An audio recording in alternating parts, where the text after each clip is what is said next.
Our next story is about the healing power of sports, but not only in a figurative or emotional sense. Nenad Bach, the son of a professor and a married father of 3, has an engineering degree. It would have been understandable if he'd pursued a career in the sciences, but instead he followed his heart and pursued his passion for music. His talent would take him around the world, performing for huge crowds and with some of the most famous people on the planet.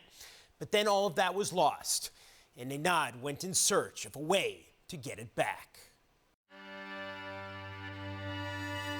If I had another life, what would I do? Nenad Bach. Nenad Bach. This man was a superstar in his world. If I had another chance, what would I do?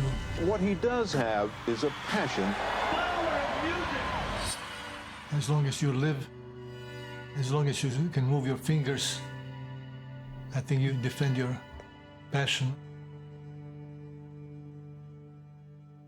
My name is Nenad Bach. Let's rock and roll.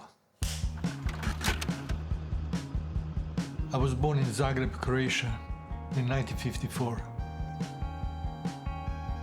I fell in love with music when I heard Beatles, Genesis, James Taylor. Guitar is a friend. When you have nobody around, you can sit and play. I really don't know what would my life be without music. In the town where I lived, nobody made album before there. And I said, I'm gonna make a first one. I made it when I was 23. The album came #1 in the former Yugoslavia. And they played it on Croatian radio every day. So that was a quick start. Then very soon I decided to come to America. In less than 2 years I got a record deal, which was unheard of. Somebody who barely speaks English and coming from Eastern Europe, that was amazing.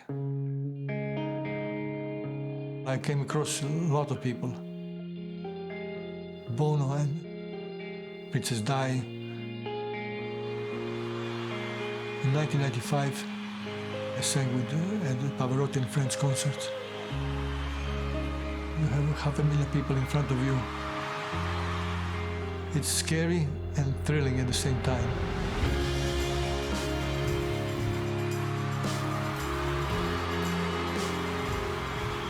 Audience reacted really well. So it was a beautiful moment.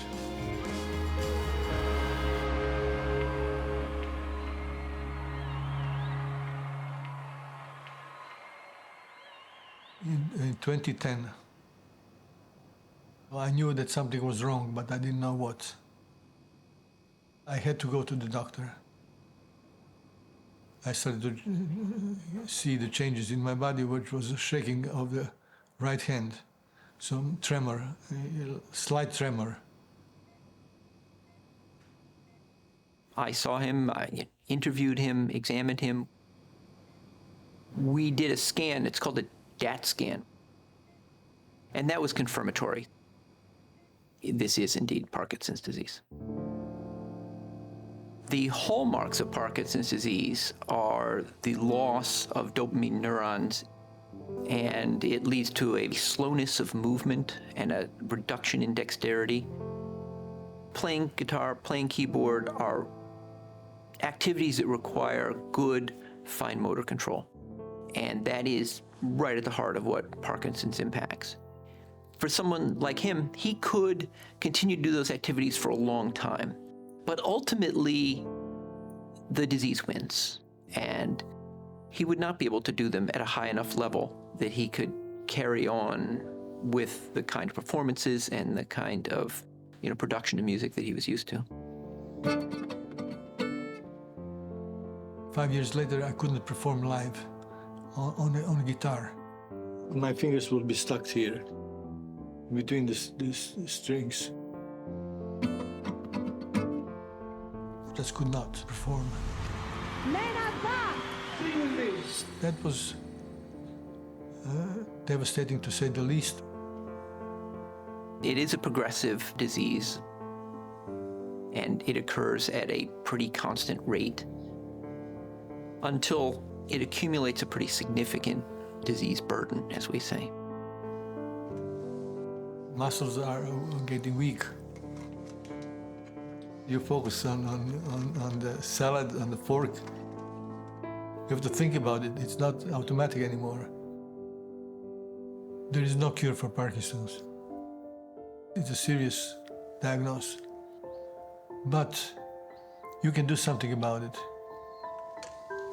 We have drugs that help reduce some of the complications that can happen with Parkinson's. And in terms of hope for something that we have now that can actually slow the underlying disease, exercise is the best thing we see.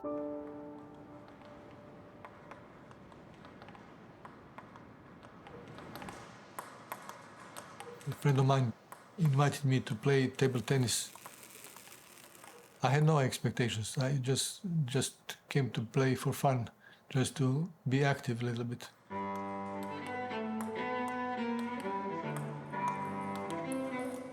For the patients with Parkinson's, things that involve balance seem to be very helpful. Things that involve rhythm.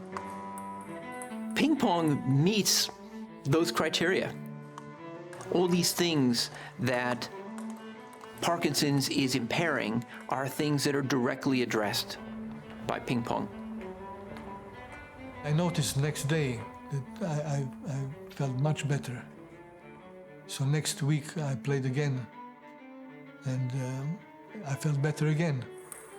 So I increased to 2 to 3 times a week. He seemed to have less tremor. He had greater dexterity. He was walking better. What we consider the cardinal features of Parkinson's all seemed better at that point.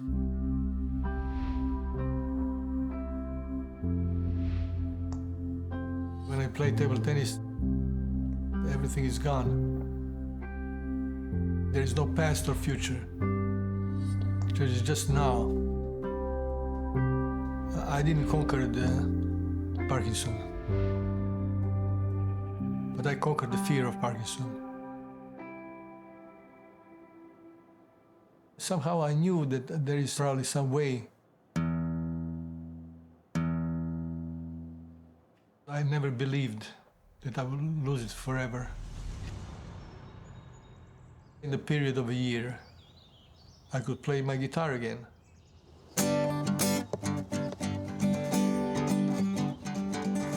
If I had another life, I would never walk straight. All the things I love to do, other people love to hate. Put my shoes on my ears, and my hat on my feet, park the car in the kitchen, take a bath in the street. I love ping pong, I love bounce. I love the Three Stooges and those crazy drums. I like lovers who don't vote the same. And lying on my bed in the stars and the rain. Oh yeah. At the moment that I could play guitar again publicly, it was triumphant. If he didn't find something like ping pong, he wouldn't have been able to do it. I love ping pong. It took really finding something that he was passionate about. I'm not surprised he found that thing, but I was surprised it was ping pong. There are no words for it. I love ping pong. One passion feeds another passion. Music gave me the power to write a song about sports that gave me back my music. So it's quite a story, actually. It's quite a story. There you go.